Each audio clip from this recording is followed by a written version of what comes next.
Welcome to the December 4th meeting of the Town of Southampton Conservation Board. In accordance with the Town Board's adoption of local law number 14 of 2022, the board's meetings are being held both in person at Town Hall and via video conference through Zoom webinar.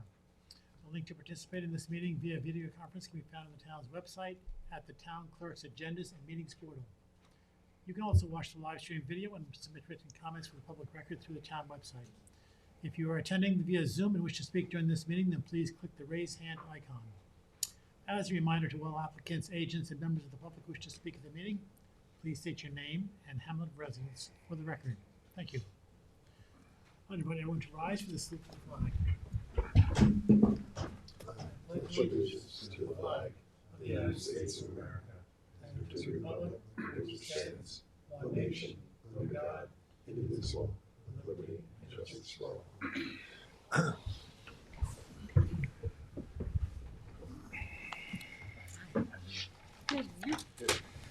We probably still can't vote on minutes. Let's see. Well, who was there November 6th besides you and I? George made you and Whoa, Zero. how are you? Yeah, so we can vote on November 6th? You look a little Yeah, we different. can vote on the 20th because everybody was here then. Okay. Sorry, it's not Kelly, but it's the best we can come up with. Hey, nothing but the best for us. It's not that, then me. I've never been to this kind of meeting before, but I just sit down. Yeah, Have a seat. You have choices tonight.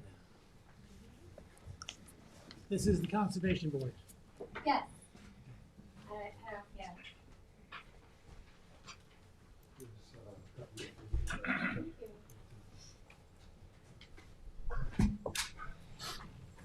Take your time.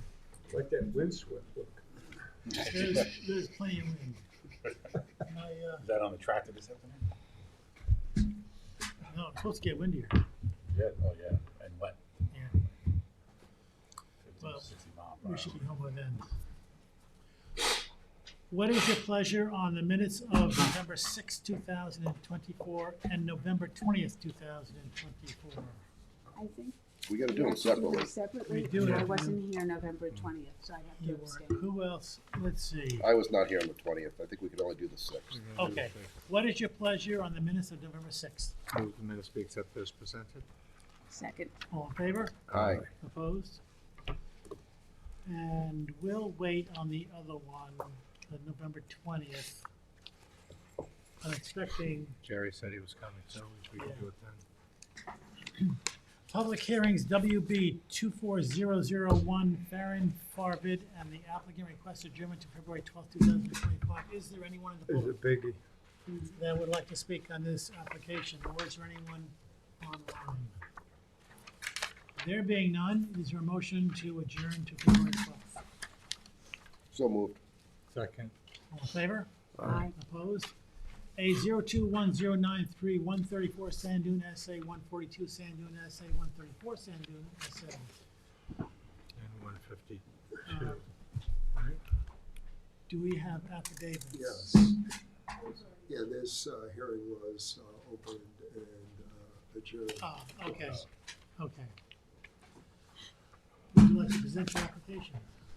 Do you have anything new to hand out tonight? Karina is stamping them in. It's nothing new. It's everything that's on the record. And just for the record, this is an application within the incorporated village of Sagaponic.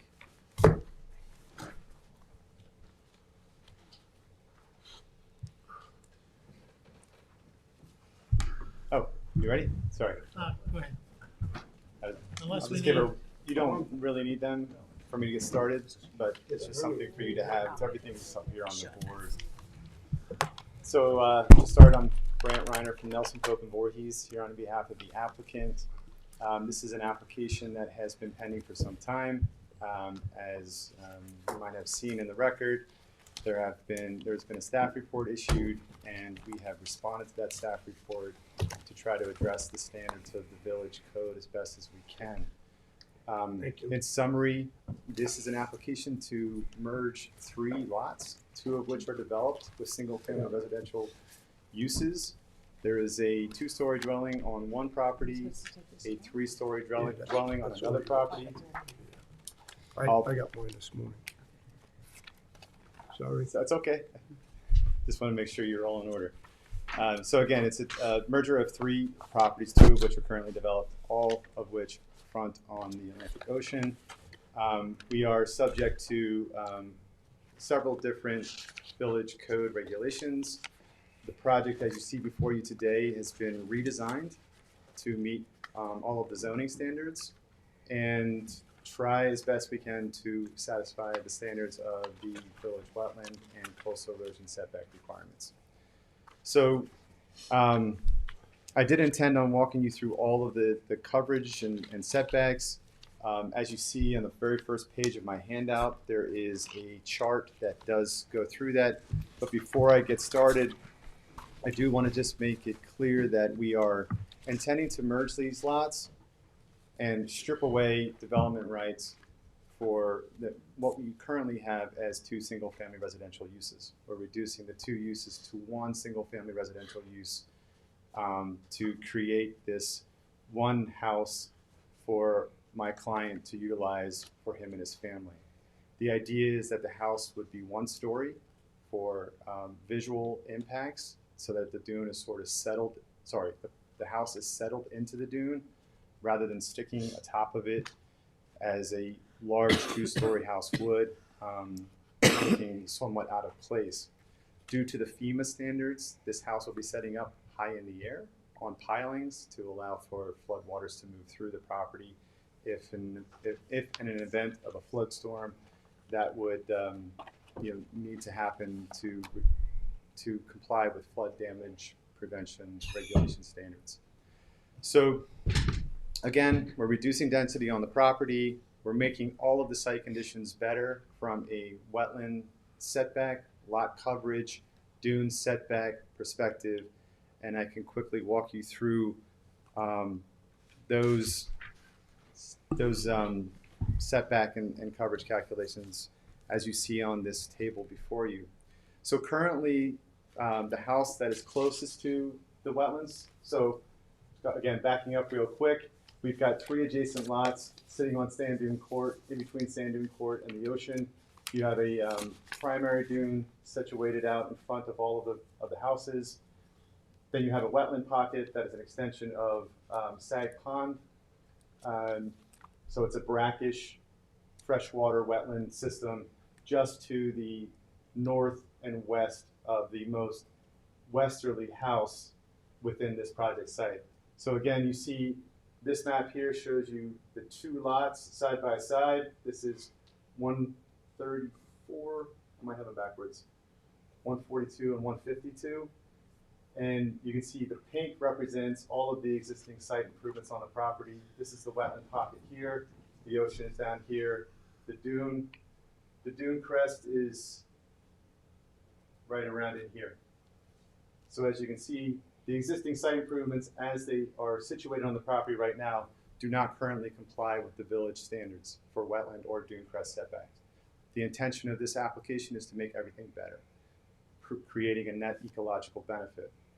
So again, looking at the table, this table takes into consideration the minimum setbacks with regards to the entirety of the existing improvements and the proposed improvements. So you have, with regards to the Village 245 dune crest setback requirements, there's a standard of 125 feet from the dune crest. As you can see from this map right here, the dune crest is right here. 125 feet is this red line right here. So almost all of the site improvements, with the exception of this swimming pool that currently exists, again, do not comply with that 125-foot setback requirement. So much so that the residents and the deck that are closest to the dune crest are situated 53 feet and 30 feet respectively. And we're proposing with the new house, which is in the blue, an 80-foot setback from the dune crest for the residents and a 64-foot setback from the deck. Again, those handouts that you have in front of you are just duplicates of what you're seeing up here on the the wall. This panel in the middle here is a comparative analysis of the existing in red and the proposed in blue. The idea there is just to show you how we're able to reduce a lot of these nonconformities that you see here in red and over here in red with the wetland setbacks. And you can follow through on the handout if you choose to do so. Moving to the chapter 255 wetland regulations in the village code. Again, we're looking at where wetland buffering would be required. This is the only wetland system on the property or in relation to this project. So all of our setbacks are taken from this wetland pocket that has been flagged by the town. And currently you have a buffer that has only 11 feet of natural vegetation or some kind of mix of natural and invasive species between the manicured lawn and the wetland system. We're proposing a solid 75-foot plus buffer to take away a lot of this manicured lawn. In all, I'll get to that in a second. With regards to the structural setbacks, we have the residence, the deck, and the swimming pool. The swimming pool being the closest, that is currently 41 feet from wetlands. We're proposing to make it 75 feet from wetlands. You see the pool is sitting out here now.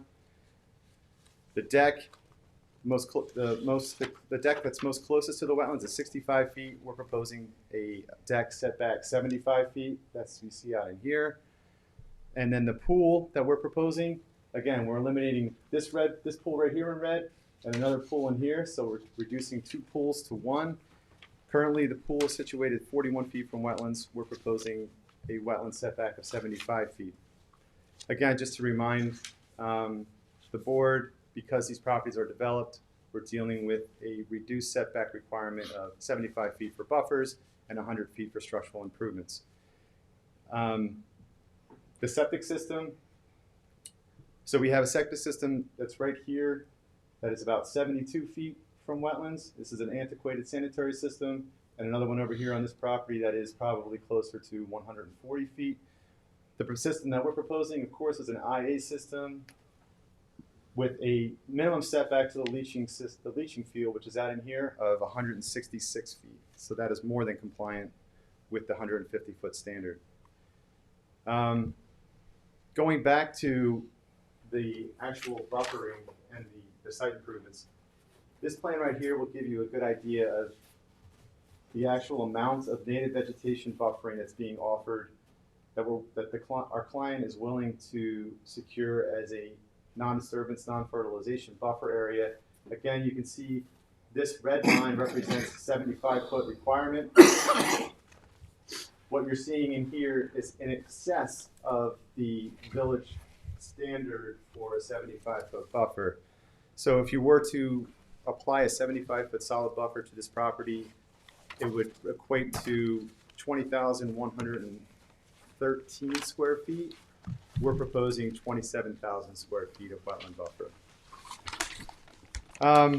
Going to a little bit more detail on this. The current area of disturbance within the 75-foot buffer area is about 3,036 square feet. Again, that's mostly this swimming pool right in here. Our proposal is to have no structural improvements or no disturbance in that area. This area, as you see in this Kelly green and the dark green, these areas right here are going to be either brought back into native habitat buffer standards or maintained as native habitat. Wherever there's invasive species, they would be removed. We have a planting plan that is appropriate for seaside vegetation. Again, this habitat out in here is different than this habitat in here. We have plantings to create the proper ecology for each of those systems. The area of disturbance seaward of the coastal erosion hazard line is currently 4,633 square feet. Again, so the coastal erosion hazard line is this area right in here. Everything you see in red out in here is seaward of that line. We have pulled just about everything we can back into here to try to squeeze this, all of this program into this area that is sort of the sweeping arc around the wetlands and pushing it back away from the dune. So we're reducing that coverage from 4,600 square feet to 2,900 square feet. The area of disturbance within the 125-foot dune setback is approximately 10,299 square feet. Again, that's everything from this line to this line, so that's everything in here. And we're reducing that down to roughly 9,700 square feet. Overall, with this project that we're proposing, we are proposing to sterilize or recreate native habitat in the amount of roughly 62,391 square feet. So everything we see in light green and here on this map is going to be converted to natural vegetation. We're moving everything back away from the wetlands, pulling everything back away from the ocean to try to recreate as much natural habitat as possible.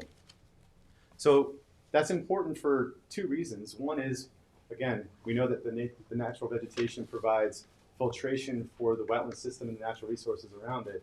But it also, in preserving all of this area you see here in green, which, as you can relate to in here, is somewhat already developed, we're creating a natural corridor for wildlife to be able to move around the property, get into different habitats without any kind of obstruction amongst it. There's also a trail system that you can see on the map right here that is accessible by the community members. The idea here is that the community members will be able to continue utilizing that trail system through the natural habitat, and with the house being a one-story house, they won't be looking at some kind of major structure way up in the air. I know that's a lot of technical detail, but I'm happy to pause and answer any questions that you might have about that right now. Otherwise, I just want to get into the standards. So does anybody have any questions? Brent, you spoke about merging 3 lots. Of course, this is not the board to come before to do that. But I'm curious about the rights of structures on the westernmost lot. Oh, the currently vacant lot. Yes. Yes, we do recognize that that lot is not to be developed, and as part of the merger, it will remain undeveloped, and we're happy to enter in to the record an easement or a covenant that acknowledges the preservation or the continual preservation of that lot. It's already established in the subdivision regulations, in the subdivision conditions surrounding the development of Sand Dune Court. But we're willing to further covenant against that. And it will be part of the covenanted buffer. If you look at this green, this is the lot right here. And all of this green is part of the proposed buffer, so it will remain sterilized in one way or another. So that trail that goes through, is that open to all the residents of Sagaponack or just a couple? I believe it's designated for the community members of the subdivision because there really isn't much area to park down there, but I can get you a better answer on that. I appreciate that. The other question I have, your septic, I can't delineate. I'm looking at L21. I don't know if that's your. L21 right here, this one right here. So the septic is up here. Right. In the corner. Yes. And where is the driveway in relationship to the septic? So the driveway comes in right here, right over top of the leaching field. It comes over the top of the leaching field. Correct. Okay. Yeah. That might be a problem. Now, the other question I have is on the west side of the residence, there appears to be a garage with, taking a guess, are those 3 cars in that garage? Right here. Yes. That is not a garage. That is just a parking area. If you look at this map right here, it shows. Okay, so that's a parking area, but I'm trying to figure out how do those cars get to that parking They area? come in the driveway, they go underneath the house, because remember this house is going to be way up in the air to meet the FEMA flood standards. So they come under the house and they park right here so they can access the stairway that goes up. And remember, this is going to be a very tall staircase because I think it's about a 17-foot elevation change between grade and the first floor to meet the BFE. So it's almost like a two-story building on piles, right? If you want to look at it that way, but the ground floor will just be I'm open. saying, how much space under the house where those cars go under? I want to say probably between the lowest girder and the grade, I would say it's probably at least 13, 14 feet. Because again, the FEMA standards, I believe this is an AE, I want to say it's 17. It's on one of the maps.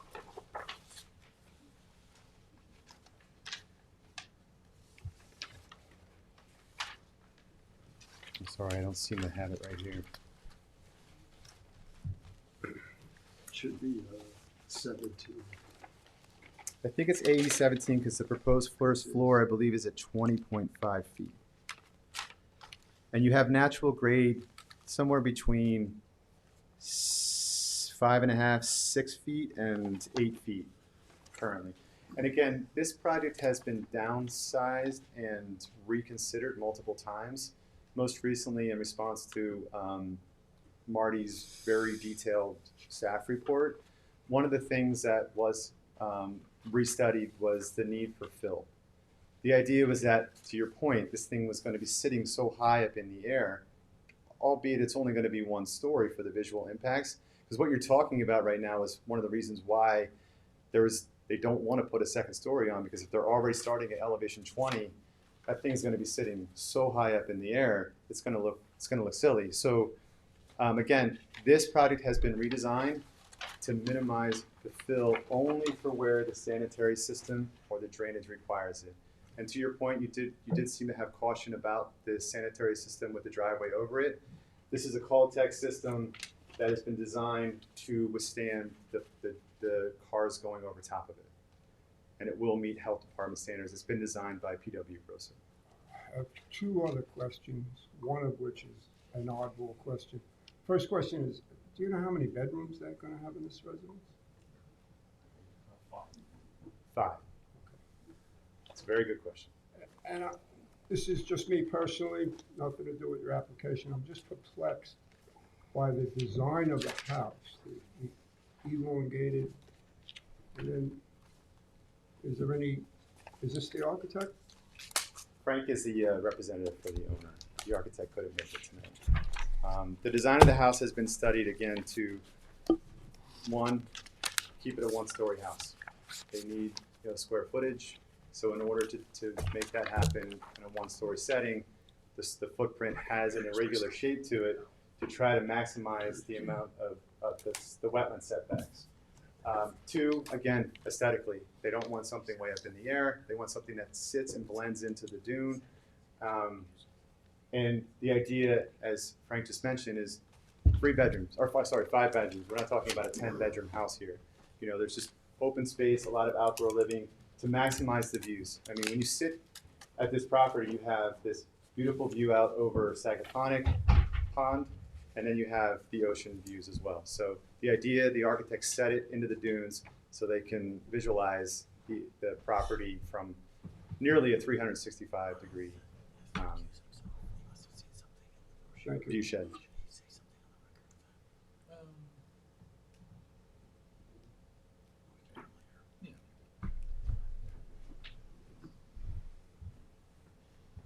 Any other questions about the technical details? Brant, do you know the square footage of the westernmost lot? Square footage of the vacant lot?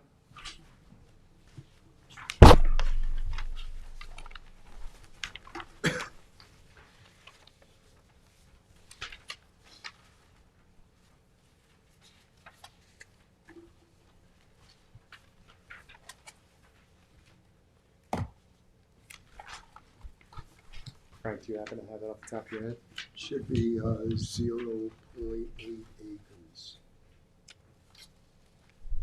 How many? 0.8 acres. That sounds about right, yeah. The So 34. property data sheet says it's 0.6 acres.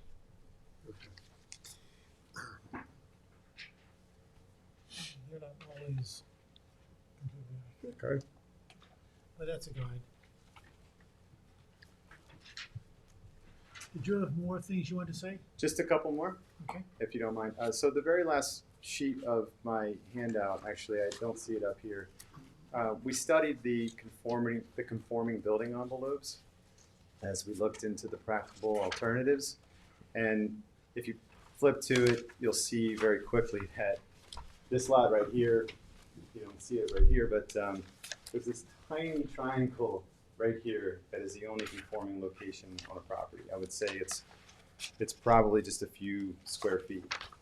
This lot, of course, because it's, this lot here, of course, because it's further away from the wetlands, you do have a little bit more of a building envelope in here. And that's why where you see this house tucked, most of the house, with the exception of this finger item here, this sits in the conforming location of the property. So that's the technical matters. And then just real quickly, we did look at the village standards with regards to projects that cannot meet the setback requirements. 255-10D4 speaks to the approving authority may consider imposing less than the recommended setbacks if the approving authority determines that the applicant has demonstrated the following. You being the approving authority, we'd ask you to consider a buffer zone with an overall average width equivalent to the minimum required buffer zone set forth. As I walked you through, this is more than exceeding the standards for a minimum buffer requirement. B speaks to the proposed work and location will not impair the capacity of the wetlands and buffer to provide essential wildlife habitat characteristics, among other things, food, shelter, breeding, cover, screening, as well as essential corridors and connective functions.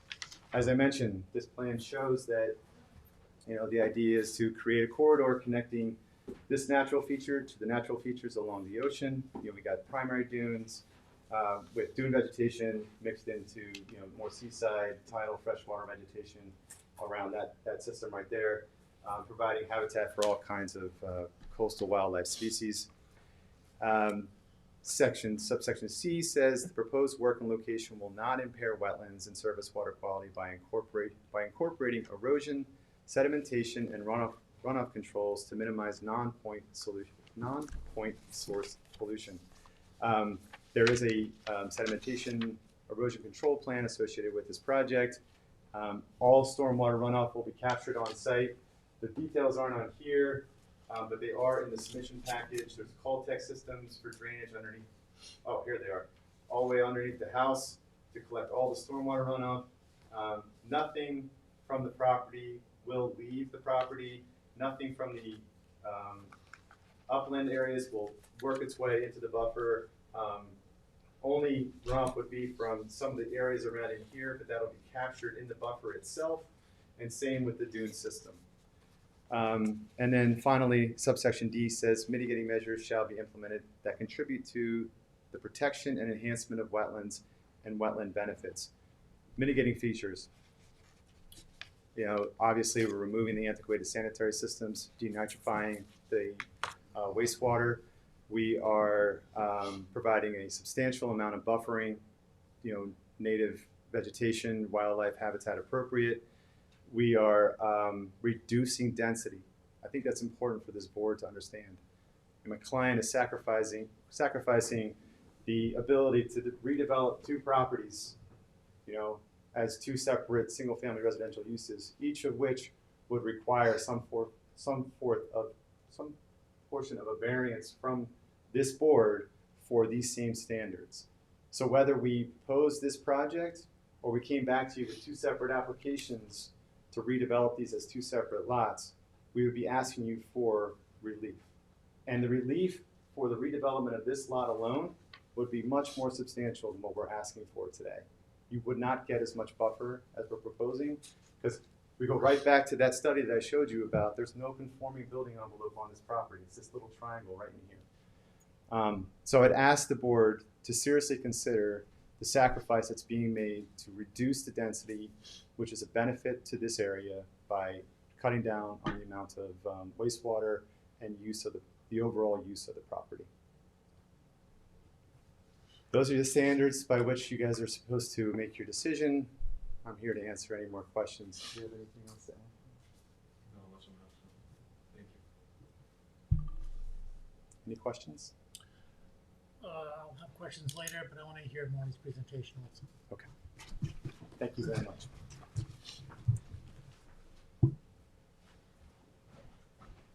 Good evening, Marty Shea, Chief Environmental Analyst for the town. There is a preliminary advisory report dated July 8, 2024. It's an 11-page detailed technical report that responded to the original plans that were filed.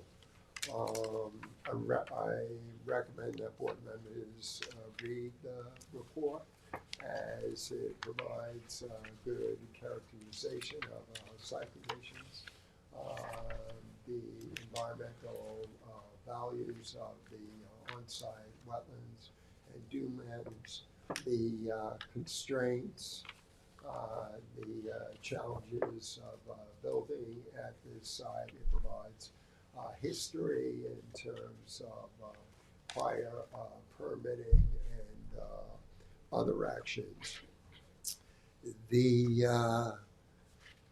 original report had recommended denial of the application, and it had set out in pages 7 to 11 the reasons why the application doesn't conform with the wetland permit issuance standards and why it should be denied. So I would start by recommending that again that board members review that report. That being said, the applicant has since scaled back the extent of construction. If you look at the original plan that was on file, the applicant was seeking this board's approval to construct a tennis court in the easternmost portion of the 3 lots, which prevented the ability from trying to set the new construction in terms of the main residence and the accessory structures at conforming setbacks. So one of the recommendations that I had made early on was that the plans for the tennis court be abandoned, and they have since been abandoned. The environmental constraints of this property not only include the dunelands and the westerly wetlands, but upon review of the Conservation Board permit history, I found that there was a considerable area of brackish to fresh wetlands on the easterly most parcel. And as part of a conservation board decision, this board had not only required that those on-site wetlands be preserved, but that a 50-foot naturally vegetated buffer be established and protected. So I'll hand up that prior conservation board approved plan. So that large oval area of wetlands, which has since been cleared and likely partially regraded and is today being maintained as lawn, essentially occurred in this area right here, with the buffer extending 50 feet towards the Atlantic Ocean. So one of the challenges of this application is not only to try and come forward with a conforming plan with regards to wetland construction buffer setbacks, landward of the westerly wetlands, but also to look at opportunities for mitigating the significant wetland losses that historically occurred at the site. Now, those losses did occur prior to the current ownership. Because that area is today being maintained as hedges and lawn, and there is very minimal natural vegetation, I recognized early on that rather than ask the applicant to try and reclaim those easterly wetlands, a better plan for the area would be to shift the residents to the easterly part of the three merged parcels. One of the things that Chapter 225, which is the village wetlands law, which was modeled after Chapter 325, says that the goal should be no net wetland losses, and where there have been wetland losses, either we should seek to restore those areas or to try and offset those losses by integrating environmental mitigation into the project design. So I had recommended that the best way to address those losses was to preserve as large of a block of natural open space as possible, contiguous with both the westerly wetlands and the dunelands as well. I don't know if the applicant mentioned this, but I had asked that the applicant provide an updated project description, because if you look at my advisory report, it's a description of the original project plans.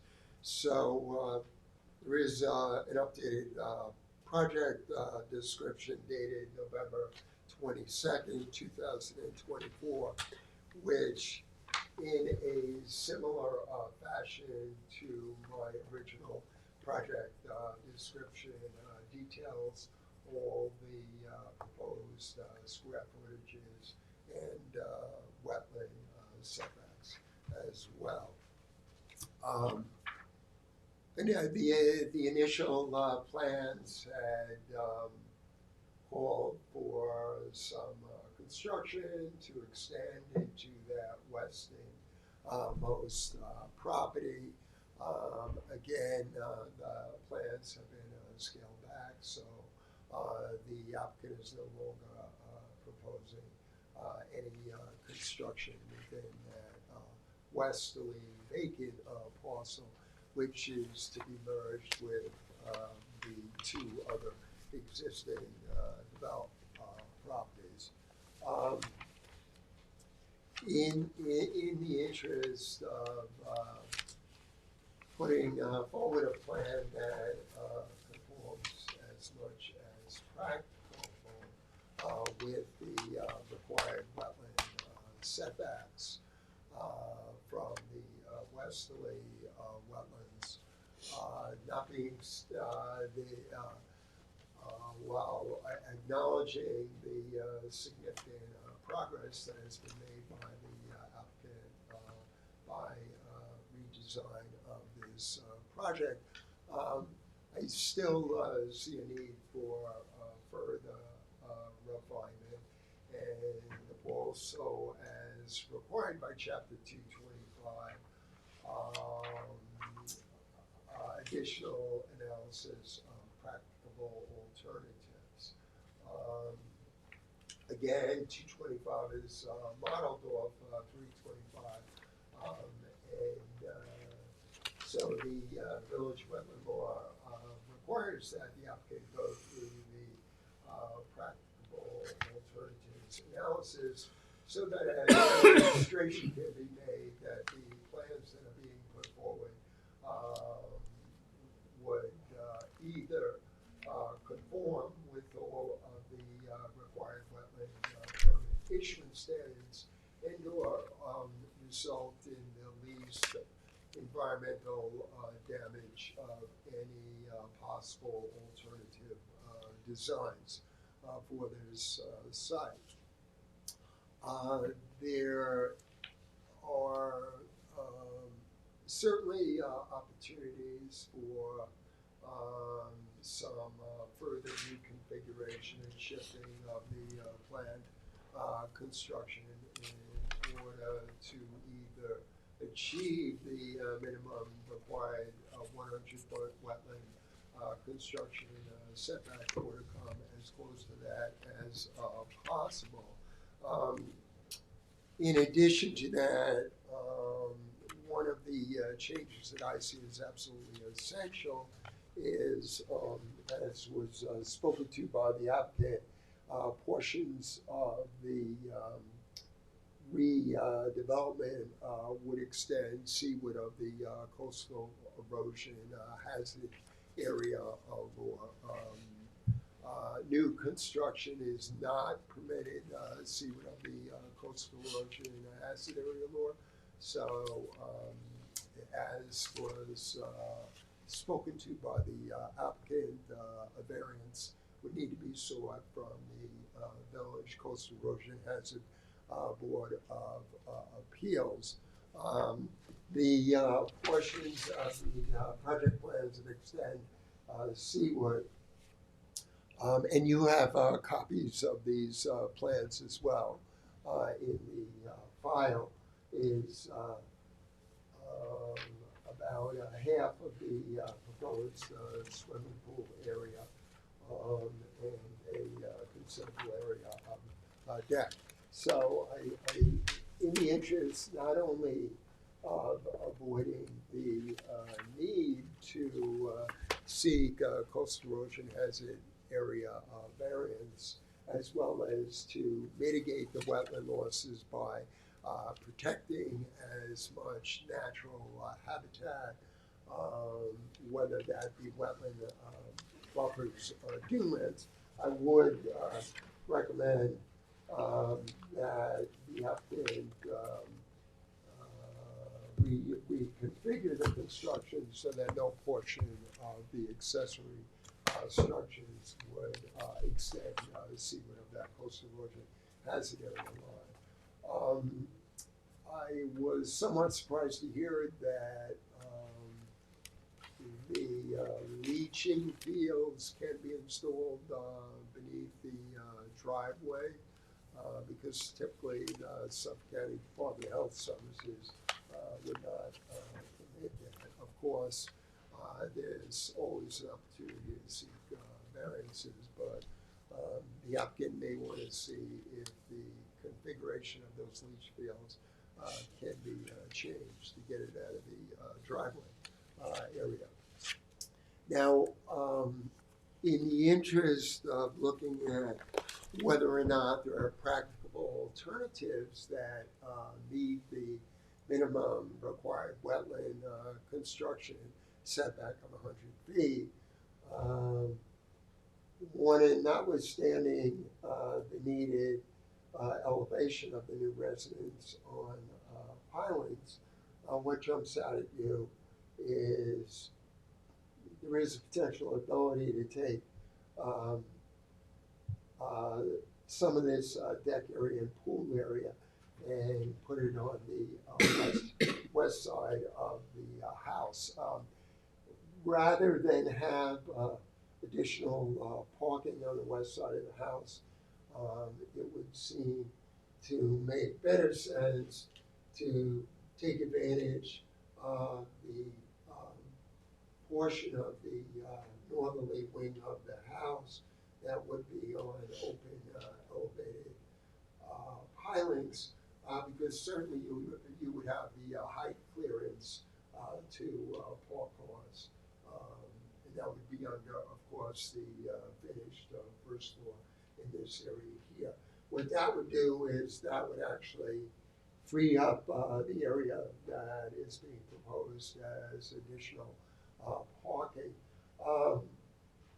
The plan notwithstanding the proposed height of the new residence, the plan for access in terms of stairways and landings and what appears to be walled planters would seem excessive. There's certainly a way that any access stairs could be redesigned so that the applicant is not having to use this much of the property for the purposes of access. Of course, there's also the option of integrating an elevator for physically challenged persons to gain access to the residence as well. This is your 100-foot setback from the wetlands right now. You can see that right now a considerable amount of the planned pool and outdoor deck area would come as close to 75 feet landward of wetlands. You look at the applicant's updated project description, you can see that the planned in-ground swimming pool in spa would have a footprint of 1,449 square feet, which I don't need to tell you is a very large pool. So there certainly is an opportunity to reduce the size of the pool as well. The residence, the footprint of the residence is estimated to be 7,445 square feet, and the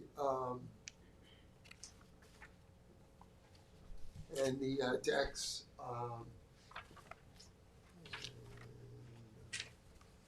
This description, I don't know if this is accurate.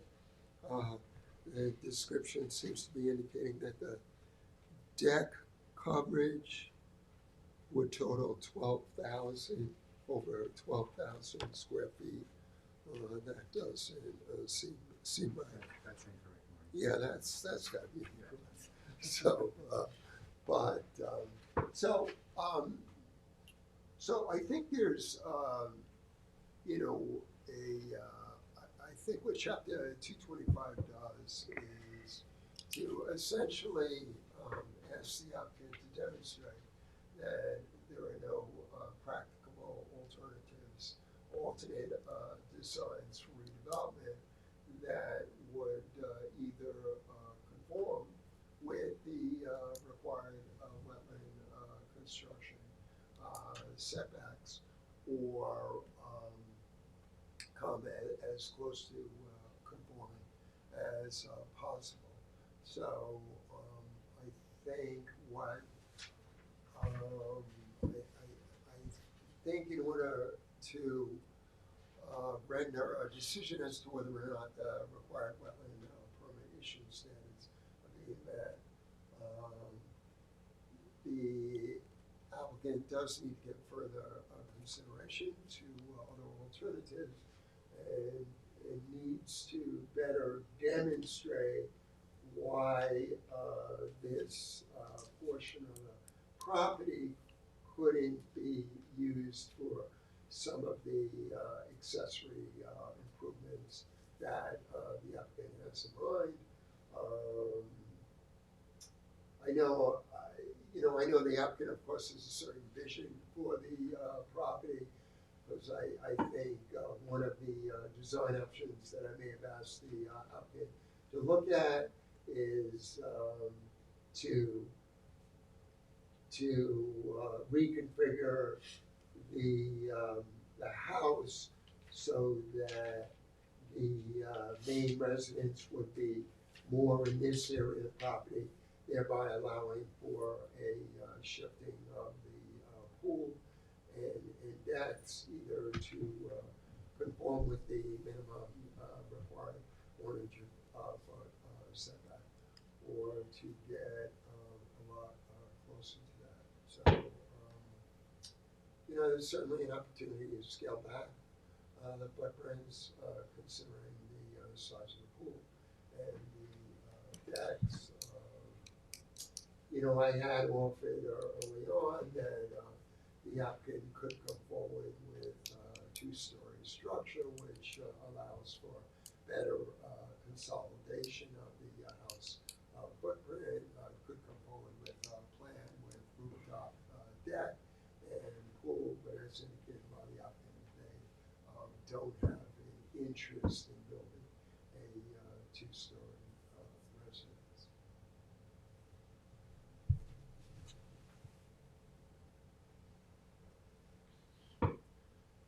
So in sum, while I'm not necessarily asking the applicant to significantly increase due setbacks, I do think that the applicant needs to shift the construction so it's wholly landward of the coastal erosion hazard area, and look at whether, as a design option, the pool could be put here, or the pool could be reconfigured here, and look at a reconfigured home that takes greater advantage of this area here. Because this entire area here is 100 feet back from the wetlands. So again, it's not just a matter of coming forward with a plan that achieves those minimum required setbacks.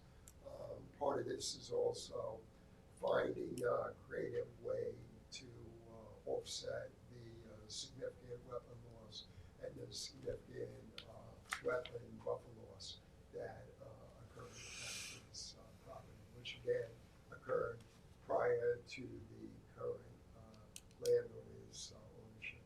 Thank you.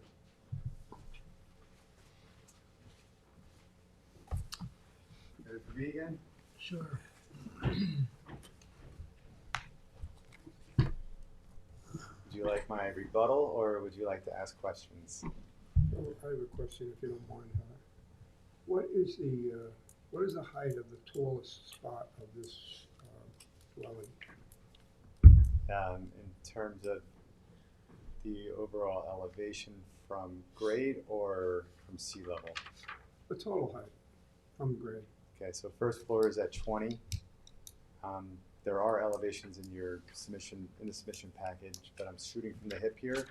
I would think that it would be close to 32 to 34. That's all? Well, it's a 1-story house. Again, I could be wrong.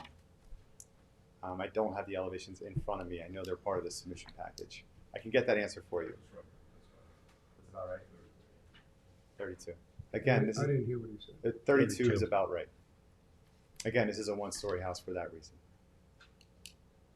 If you put a 2nd story on top of it, it becomes 44.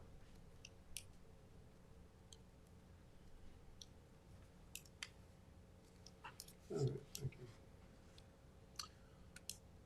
Go ahead with your report next. I'm just going to make it quick. Okay.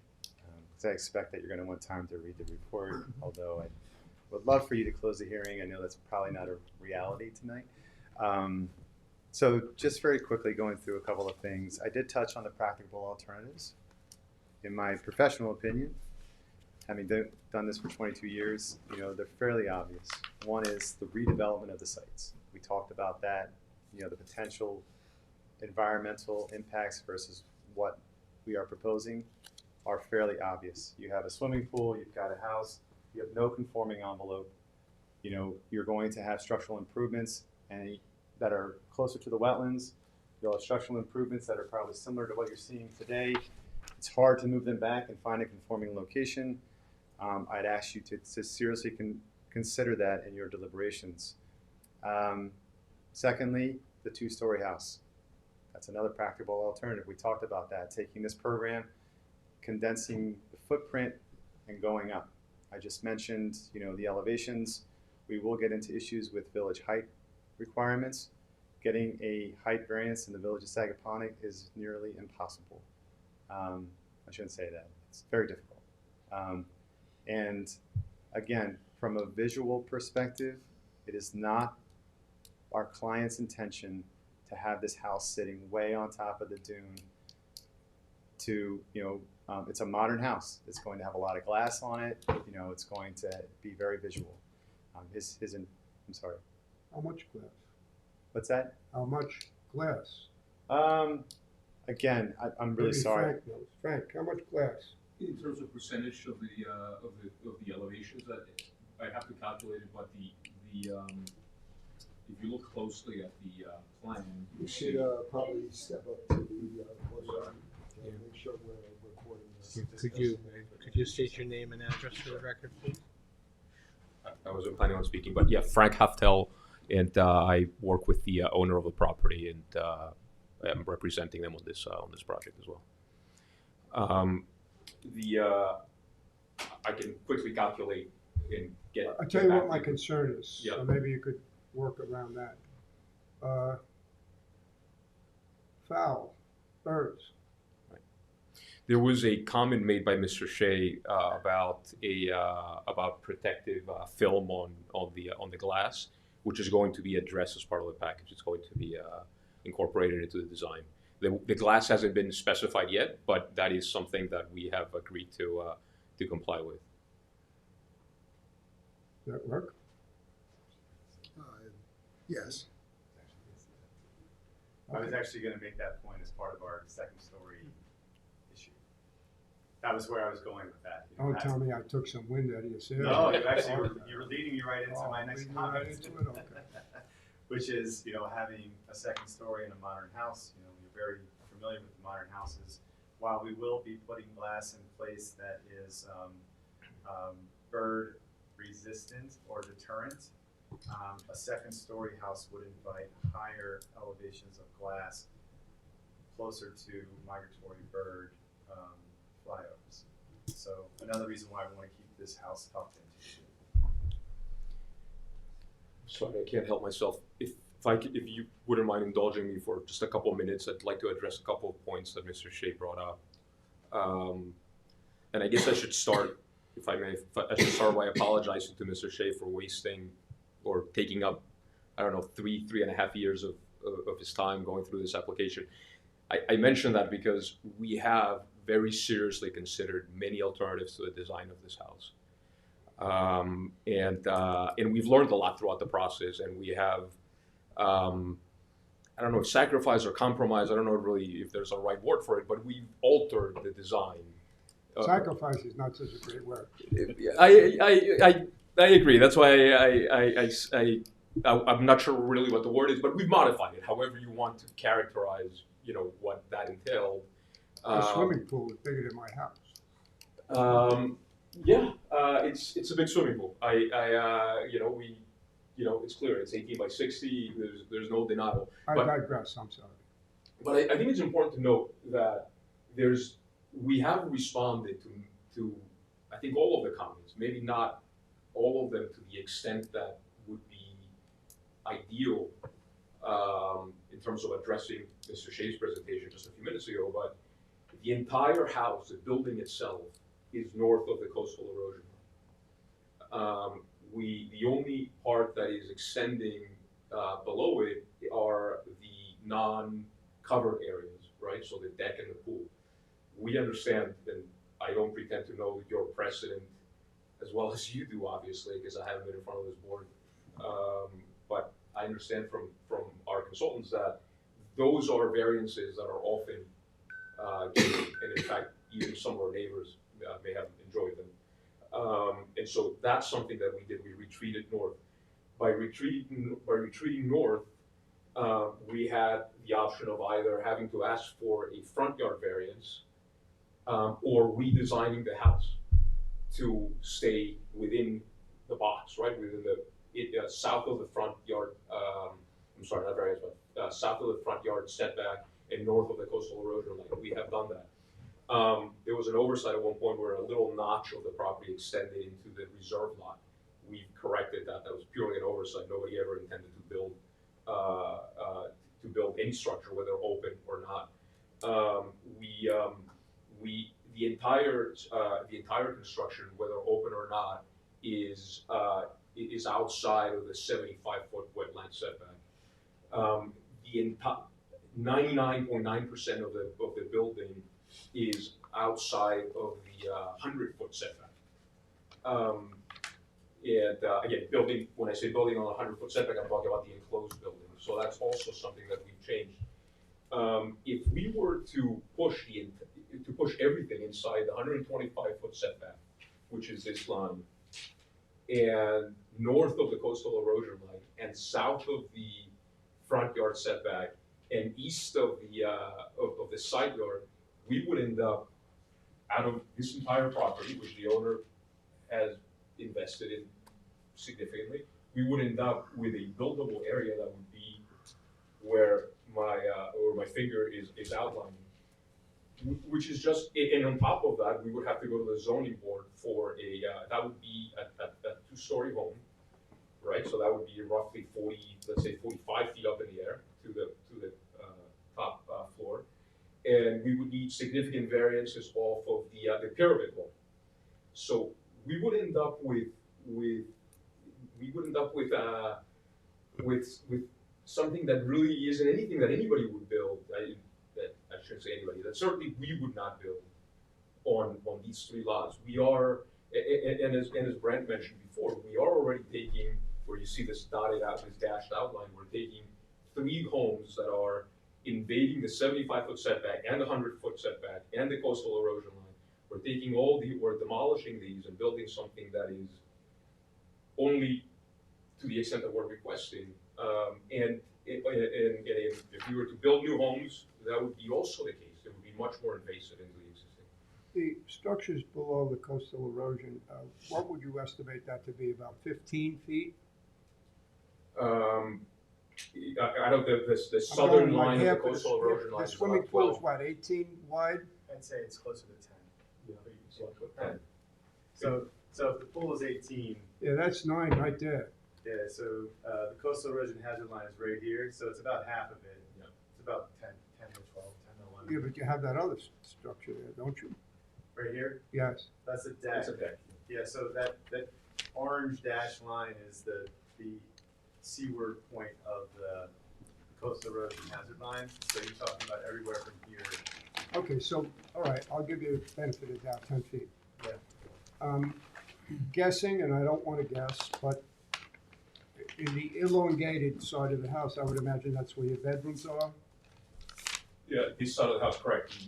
The side that's perpendicular to the So if my calculation is correct, correct me if I'm wrong, but you would need to have 10 feet someplace to get all of those structures above the coastal erosion. Am I?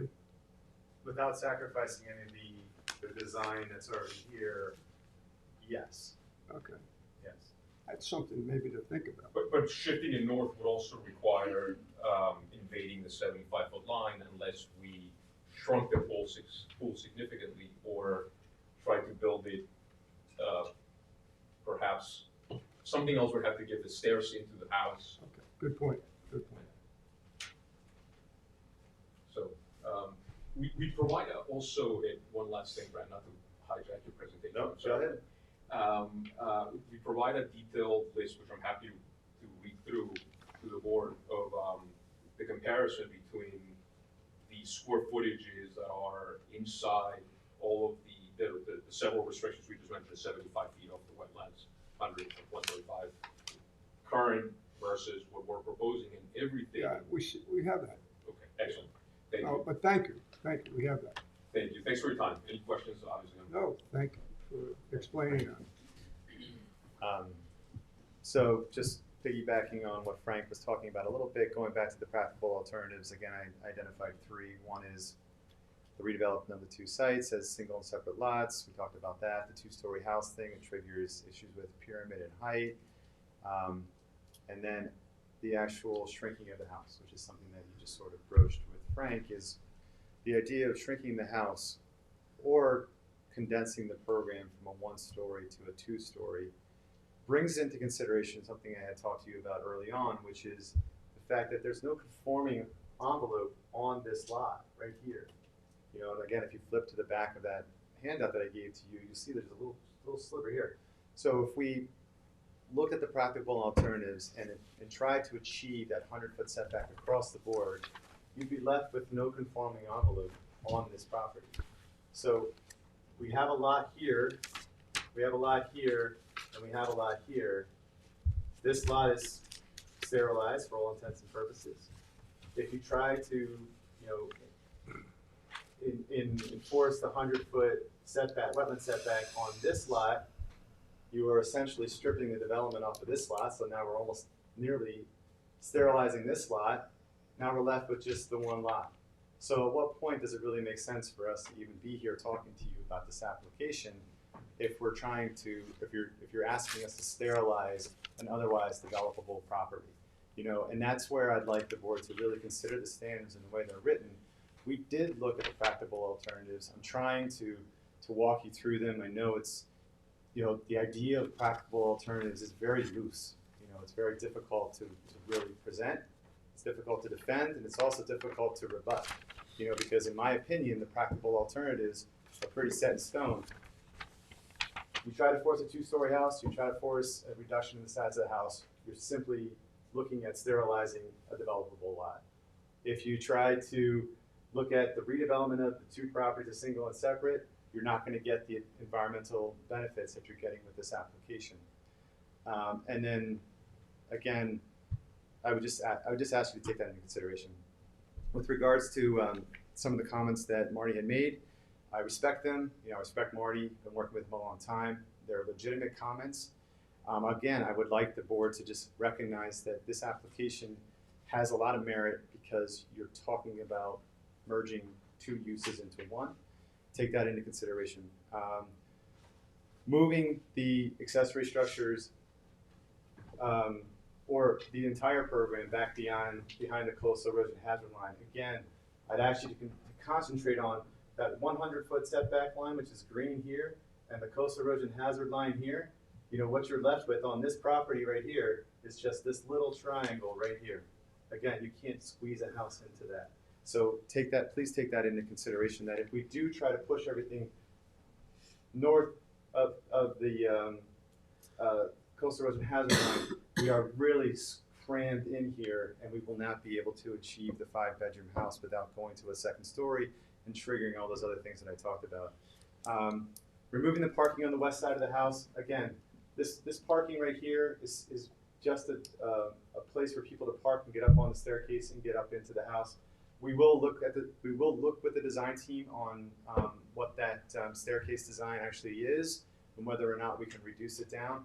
I don't really see the impacts of that staircase in terms of your overall benefits associated with this application, but we will look at it. It's something that the board is interested in us looking at. Reducing the size of the pool. I was brought into this application probably about a year ago, maybe a little bit less. As Frank had advised the board, this has been an ongoing application for probably going back 3 years. You know, we looked at it very intuitively with Frank and the owner and the design team and say, you know, what is it that we're trying to achieve here? And what was given back to me was, I'd like you to consider, you know, it was given to me, the fact that we're removing 2 swimming pools and asking for 1. So yes, I do agree with you that the pool is rather large, relatively speaking. But when you think about the 2 pools combined and what we're asking you to approve, you're talking about less square footage overall. So it is a reduction in the size of the pool, albeit one larger pool in removing two standard sized swimming pools, but it's something for you to consider as well. And then reconfiguration of the house, as Frank has said. This is Could we stay with the pool for a second, Sure. do you mind? Sure. I'm not that familiar with swimming pools. I was just wondering, is 1,000 square foot swimming pool, is that a pretty common thing, like in Sagaponic and Meadow Lane, so forth? What I'm seeing, I'm not an architect either, but what I'm seeing is that standard pool anymore is almost like 50 by 18 or 50 by 20, so yes. Okay, A traditional swimming pool is 20 by 40, so that's 800 square feet. But it seems like pools are getting longer, so they can have these stadium entry steps or some kind of more gradual stepping into the pool. People also want them for laps. You know, we're seeing a lot more of our clients looking for lap pools where they can actually swim a full-size lap. So it's not a full-size pool in terms of its width, you know, because it normally would be a 20-foot wide pool. They have reduced the width of the pool to 18. They're asking for a longer pool, again, with the understanding that they're removing two pools to replace it with one. And then again, the reconfiguration of the house. You know, we did talk about that. We studied this at length. It's been reconfigured now twice. Most reconfiguration was to address Marty's staff report. Again, it does look like a larger footprint of a house, but it's 7,000 square feet, plus or minus. When you compare that to the existing square footage of the two houses, it's less, you know, obviously. So I do wish the board would look at all of those things when it thinks about the practical alternatives analysis that we're presenting to you. And with that, if anybody has any questions, I'm happy to answer them.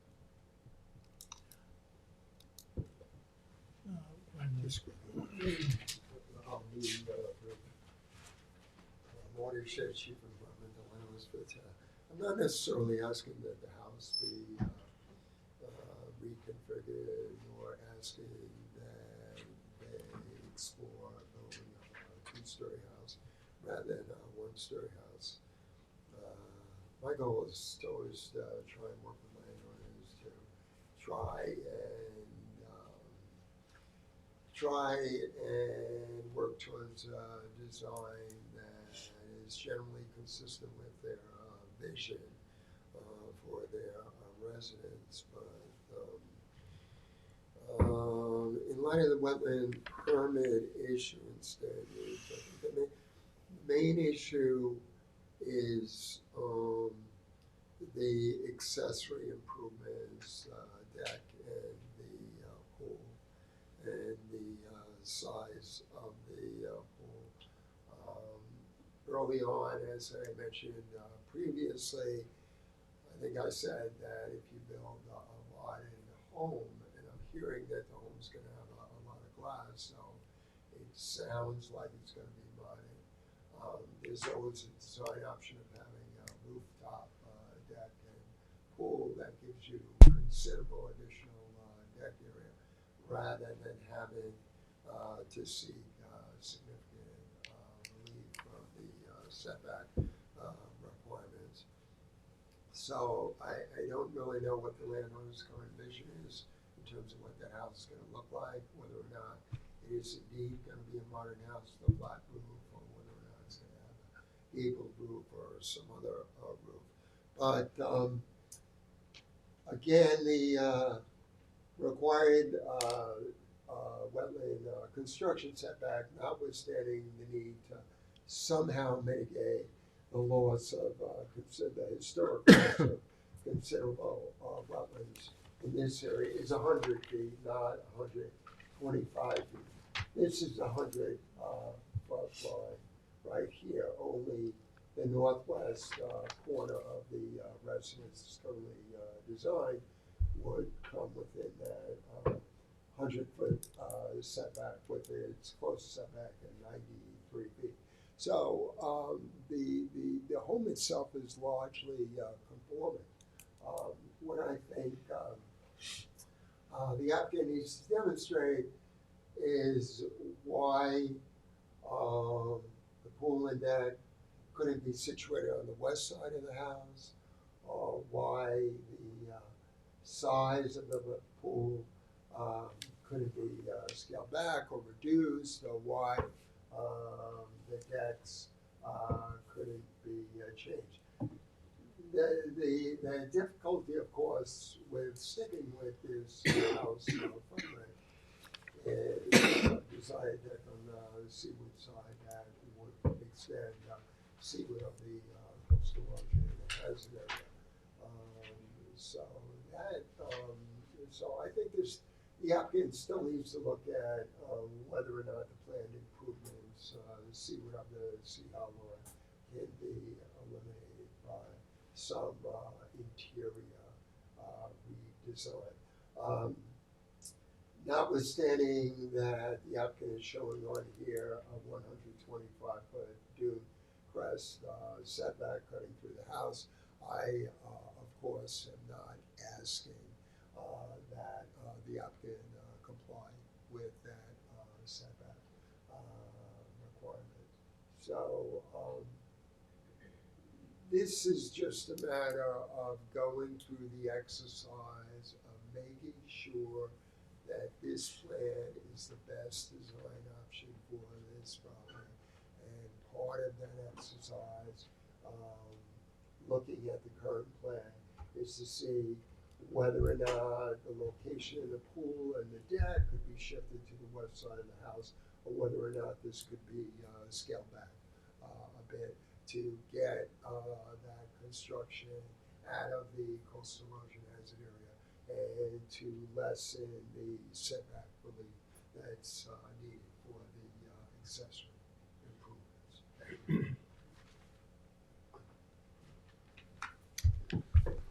So, Brad, a few comments. The westernmost lot is already sterilized. So when you give the amount of buffer that you're offering, that includes that, which is something around 30,000 square feet. So your presentation sounds like you're giving away a lot when already much of that is already there without your control because it comes with the land. Another is that mitigation is not the IA system that's required both by town and county. There is a line of reasoning that I'm having trouble sorting out, and that is you're offering to merge two lots and you're claiming the benefits of having one house instead of two. And now when you're talking about it squeezing it to only have a small part of one lot as conforming, well, isn't that what you're doing? You're giving up one lot. So don't complain about giving up one lot if you want to give up one lot for this project. Because the arguments you've been offering for this size house and structure is not meeting all the standards. And you're finding it difficult, if not impossible, to meet all those standards, given the size of the project. That would suggest that the lot is constrained. And when there's a constrained lot, we try to look at things to make utility of the space more useful and more productive. With a single-story house, you end up designing a sprawling structure on a constrained lot. We're running into conflict that way. It gets difficult. If you were to utilize 2 stories, you could probably achieve greater than your 7,000 square feet of usable space and meet perhaps all the standards. I'm not sure a single story is the best use of this lot given the size of the project that you're asking for. A second story, generally, if you look at like square footages of space, not of footprint, and do a second story, in other words, a 7,000 square foot footprint or a 3,500 square foot footprint with 2 stories, the 35 with 2 stories is usually way less onerous environmentally. Of course, doing all that is redesigning again. I'm not talking about, I'm just analyzing what you're saying and what I'm seeing to try to see if we can make some sense of what's going on here. Because if you want to make this lot environmentally better, then it would be wise to seek to achieve more of the setbacks, particularly that area for the coastal erosion line. I don't like approving something that is clearly not conforming when there may be a way to make it conforming. And it is a very big project. And asking us to approve a very big project on a constrained lot means that we must look at alternatives. What are the practical alternatives? I am sure there are some. And one of them might be downsizing. But whenever we talk about downsizing, things you don't want to do, you always come back to what it is now. What you could do is leave it right where the way it is. Well, then you've got to decide what you want while you're here. If you want to leave it the way it is, you don't need to go on with this hearing. But I suspect you don't want to leave it the way it is, and that's why you've invested in the amount of property you have. But once this is done, there's no going back. We don't see a chance to redo this, and it's already approving something that is much bigger than perhaps is necessary. So I think it is appropriate to look at this clearly. I think it is appropriate to look at the building envelope and see what can be achieved within that building envelope. There are some design issues that have been talked about that I think can be adjusted, but it means changing some design. There's a lot of space in this lot, even if you meet all the recommended setbacks. So I'm not real comfortable with what I'm seeing here right now, because I fear that we could very well, if we do what you're asking, approve something that we'll look back and say, why did we do that? Because it is so big on top of a fragile dune.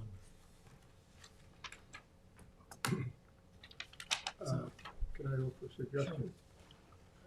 In light of what Harry has been saying about a two-story house, I don't know if you've thought of this, maybe you have.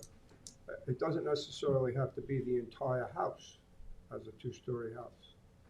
But I look at, and I keep referring to that elongated side. If you took half of that and put the other half on top, you would have more than enough room to move out of the coastal area and certainly meet the setback for wetland. Is the first floor elevation of 20, which I think that's what you said your first floor elevation is? Correct. Is that a requirement? To meet FEMA standards, yes. That's what? To meet FEMA standards, yes. Okay. And is that a requirement over the entire area of the structure? Yes.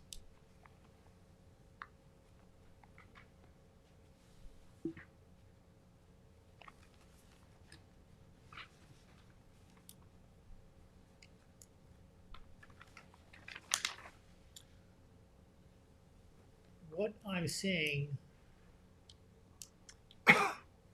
across a lot of area along the ocean is bigger and bigger and bigger. I'm not sure that's wise. This is another one. It's much, much bigger than what's there. I understand it's maybe smaller than the combination of the other two that are there, but if they came in for redevelopment, there would be some restrictions on that. Already, a lot is going on in this lot that probably should not have, given the history of the wetlands in 1990.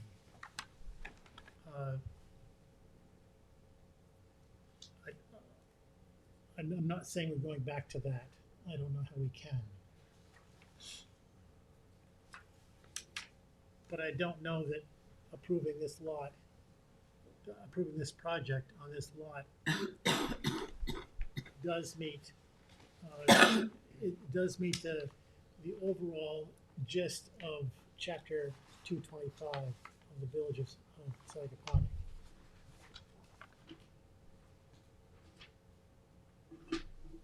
So I'm telling you a lot of general things. I don't know if any of that is helpful to you, but I'm mostly telling you what I'm thinking about as I've heard this presentation. And I want to be very respectful of all the time you spent, all the work you spent, all the money you spent. And I don't think any of that is wasted. But I see this as a process to get to the place that meets the standards of the village and also meets the vision of the applicant. Usually we can find a place where that happens, and I hope we can.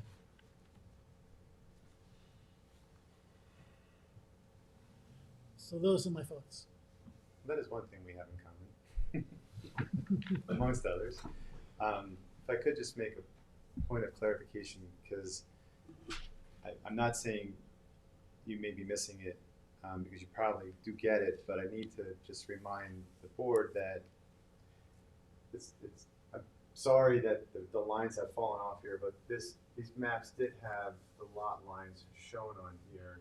2 points that you made that were very important. One is that the buffer that's being proposed is partly within the currently vacant lot. Yes, that is true. But the lot line is in here. So all of this area that you're seeing in green is now going to become part of the covenanted wetland buffer.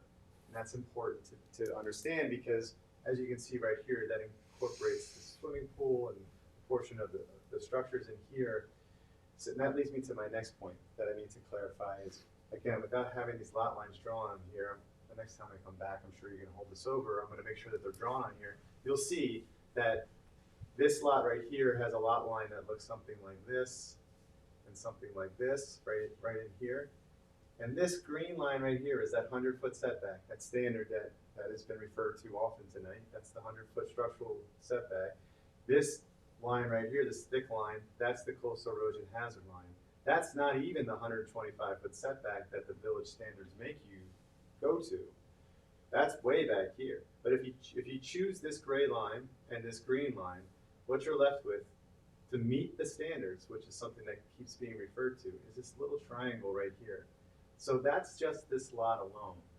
And what I'm asking the board to realize is that if you're pushing for us to meet that 100-foot standard and meet that dune crest, you've all but sterilized that middle lot. And that's not something that would be appropriate for us to even consider. And that's why we're here before you, because I understand this board is very detailed. You guys, do the right thing and you put everything to the test. I wouldn't be here presenting to you if I didn't think that this was a realistic application that has some merit with regards to this existing development on this middle lot. I'm asking you to recognize that we're stripping the development from it and asking to reconfigure the structural improvements. With that being said, I have heard the comments. I'm happy to come back and give this another try after having consulted with my client and design team and take your comments into consideration. I'm also happy to stand here and have a little bit more dialogue if anybody has additional questions. But I would like for the board to not let this fall by the wayside. That is important. It's in the analysis, it's in the map here. You can see the tiny triangle that shows the conforming building envelope. We're doing a lot to make everything better. I believe this is a net ecological benefit relative to what's there. Does it meet the standards? No, and that's why we looked at the standards and how you need to weigh those against the variances that we're asking for. Just quickly.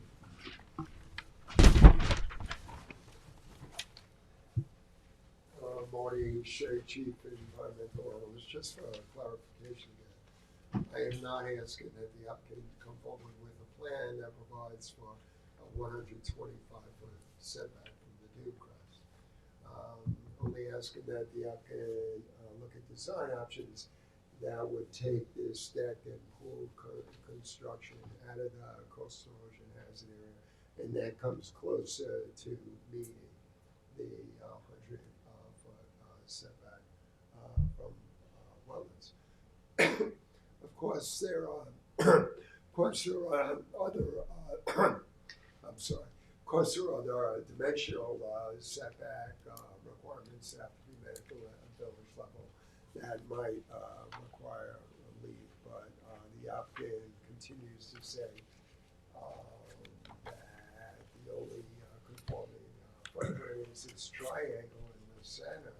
And again, as I mentioned before, I'm not even necessarily looking for the house layout to change. That kind of floor, that's too much. Just looking for the applicant to work on this In portion of consideration, the you said about development sterilizing it. plan, so that we could have a plan that maximizes protection for the dunelands and on-site wetlands. Thank you. No, it's not practicable for the applicant to come forward with a plan that achieves 125-foot setback from the dune crest, so I'm not asking for that. I'm just looking to get construction of that coastal erosion hazard.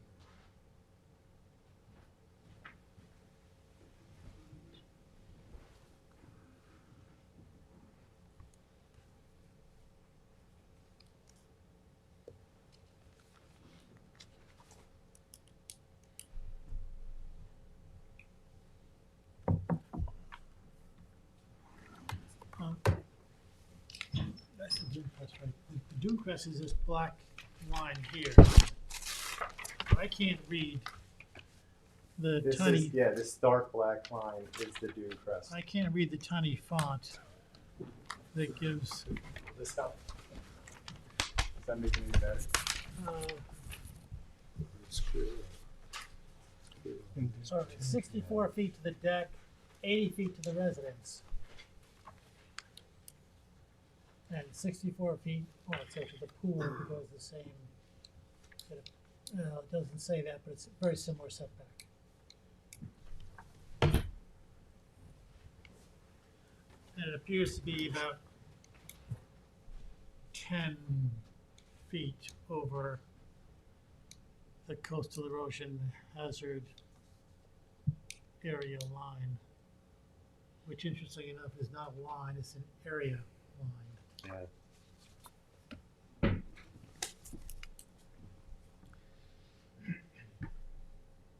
It's a line that was drawn with too heavy of a pen. Yeah.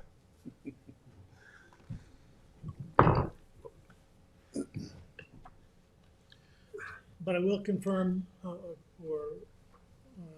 agree with what you said, that most of the structure does meet the wetland setback line of chapter 225.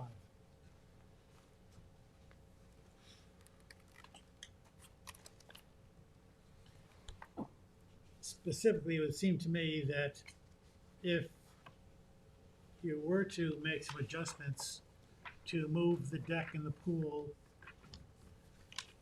landward of the coastal erosion hazard area line, there are some opportunities in the areas where it says stairs and parking.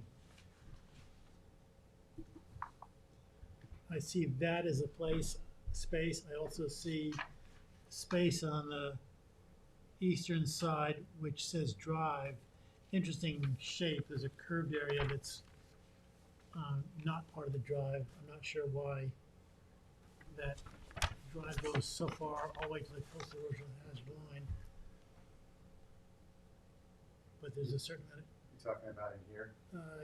Yeah. Yes. Yes, so there's another entryway to the house, right here in this corner of the house.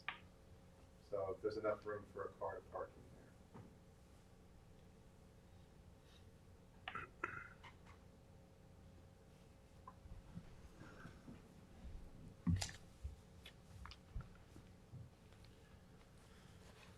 So I think we've done as much as we can here tonight.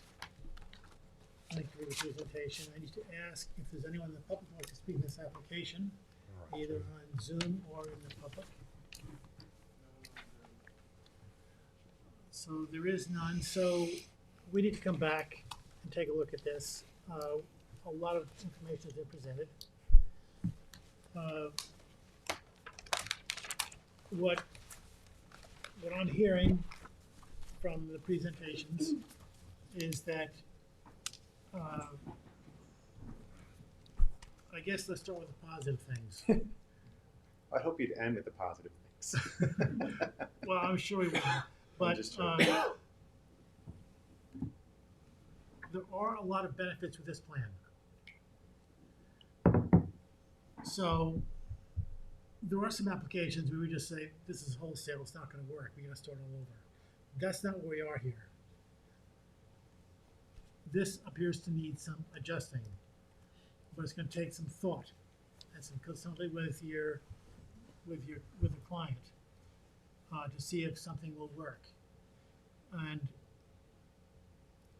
I haven't heard anything about anybody asking you to reduce the size of the structure,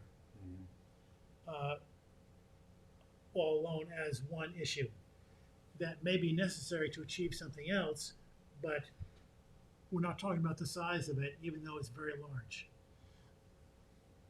The biggest issue that I'm hearing is that area that is seaward of the coastal erosion hazard area line.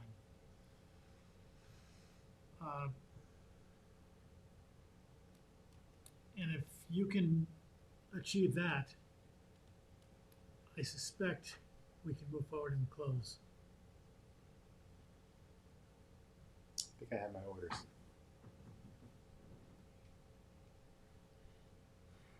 Any other comments?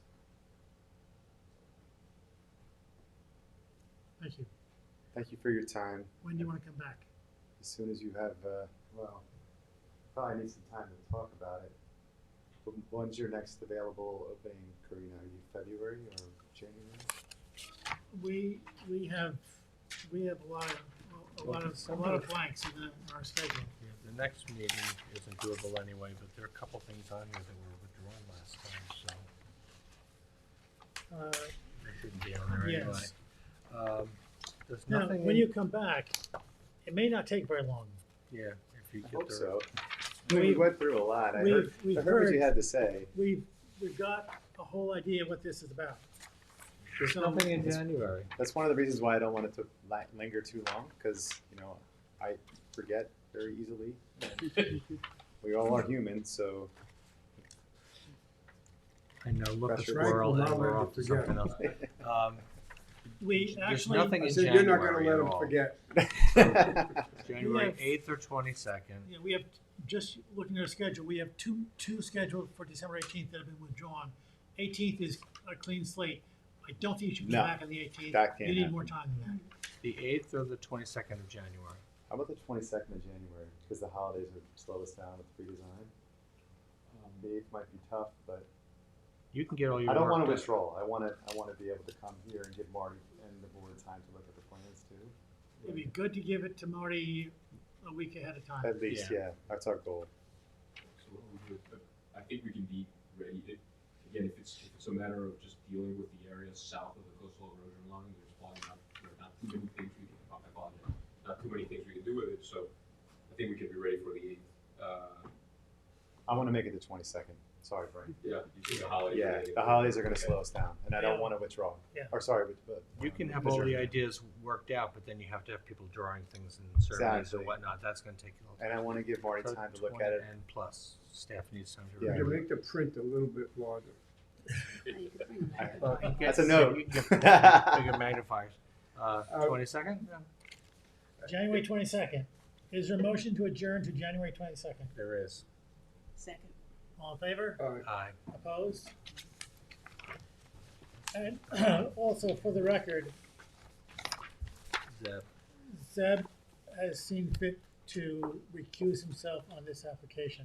He left within a couple of minutes of you presenting, but didn't want to interrupt. But- I don't know why, I don't need to know why, Yeah. but he said he needed to recuse himself and he left. So he'll be leaving on each of the following times that this is discussed. He must have seen something as he got into it that Yeah. caused him to do that. It doesn't matter, but we have other board members, we don't have to have everybody present. Well, I do want to thank you again for your time and your comments. We heard them. We'll get back to you guys and have a happy holiday, everyone. Thank you again.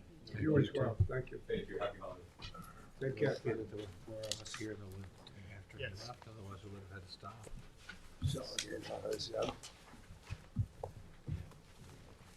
right, I think I put everything back in the folder.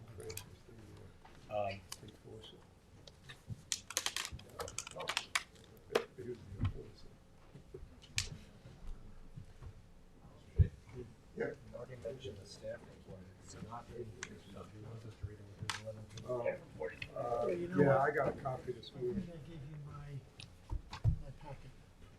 Yeah, I have to put a list of this, that's No, the original. my packet for Huh. Mike. That's There not we go. mine. All right. That's not mine.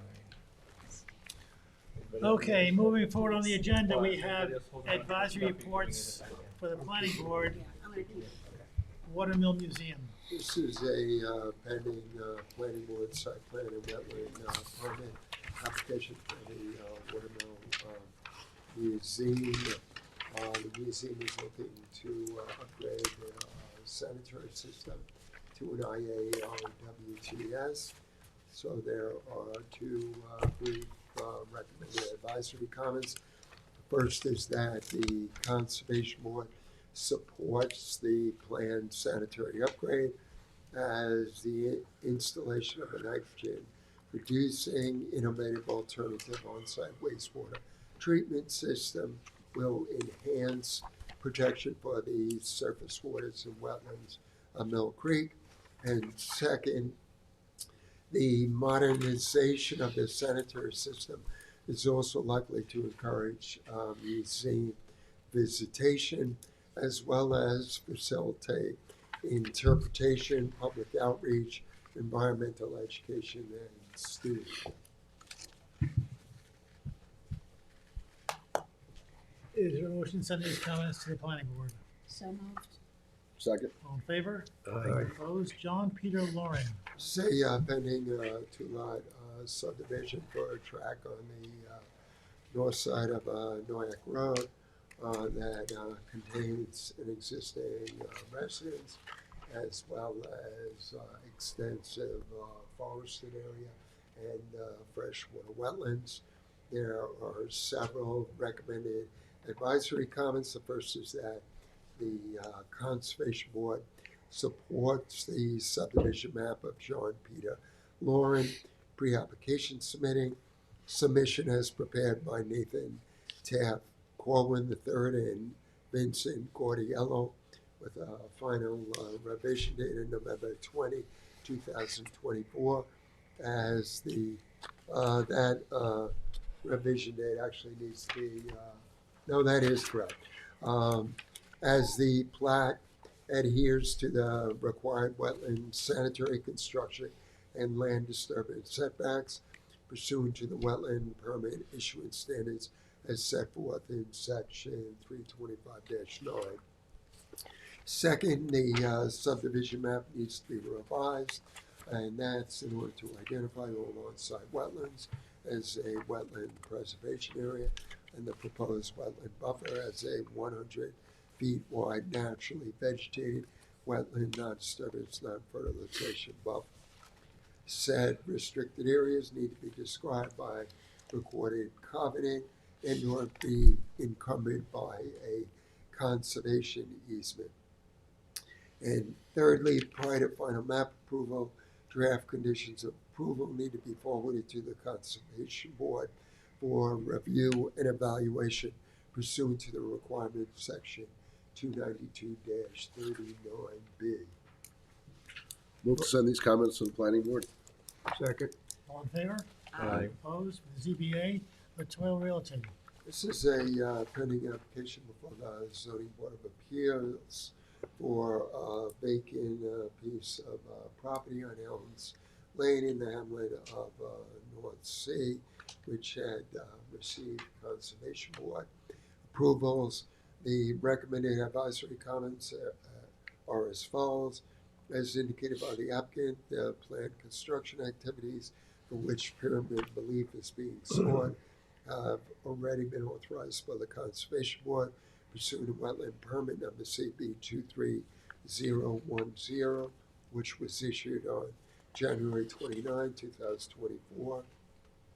Second, the Conservation Board subsequently adopted a resolution of conditional approval on April 10, 2024, and that was in order to issue a modified wetland permit to allow for Suffolk County Department of Health Services required changes for the proposed IAOWTS, contingent upon providing a revised survey consistent with the comments reference various drawings. Thirdly, a survey is prepared by F. Michael Hammer, dated July 16, 2021, last revised April 18, 2024, was subsequently approved by the Conservation Board on April 24, 2024. And lastly, the survey is prepared by F. Michael Hammer with a final revision date of August 20, 2024, which was filed with the pending variance application, is consistent with the project plans approved by the Conservation Board. Motion to send those comments to the zoning board. Second. All in favor? Aye. Opposed? The administrative wetland permits are in your packets. Resolution of conditional approval, A 024026, Alex Demirhan, Demir RT. Revocable trust. Revocable trust. Any discussion? Move to issue. Second. Resolved that a conditional wetland permit will be granted to Alex Demirhan, Demir Revocable Trust, 6/14/23, for the proposed project on the terms and conditions set forth herein. All in favor? Aye. Opposed? A 024029, George Vickers and Deborah Vickers, and this is postponed to December 18th, 2024. Why? We're waiting on a revised survey and revegetation.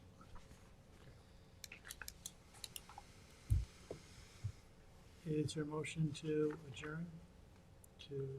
So moved, December 18th, 2024. Second. All in favor? Aye. Opposed? A 024064, Michael Polshuk and Marina Polshuk. Any discussion? Move to issue. Second. Resolved that a conditional wetland permit will be granted to Michael Polshuk and Marina Polshuk for the proposed project upon the terms and conditions set forth herein. All in favor? Aye. Opposed? Preliminary review of secret determination, A 024003, Mark Smith and Heather Cole. There is a preliminary advisory report on file dated December 2nd, 2024. The application relates to an existing residentially developed property and abutting vacant parcel on the east side of West Tiana Road in Hampton Bays. The application was initially filed in order to rectify unauthorized deer fences, an encroachment of the driveway onto the abutting town preserved land, as well as to construct some relatively minor first and second story additions, deck expansion, and front entry. Upon review of the site history, I found that there were a host of improvements made at the property prior to the applicant's ownership that obtained building permits and COs, but the requisite wetland permits were never obtained. So the advisory report does include a detailed list of all of the other changes that were made to the property that need to be addressed. I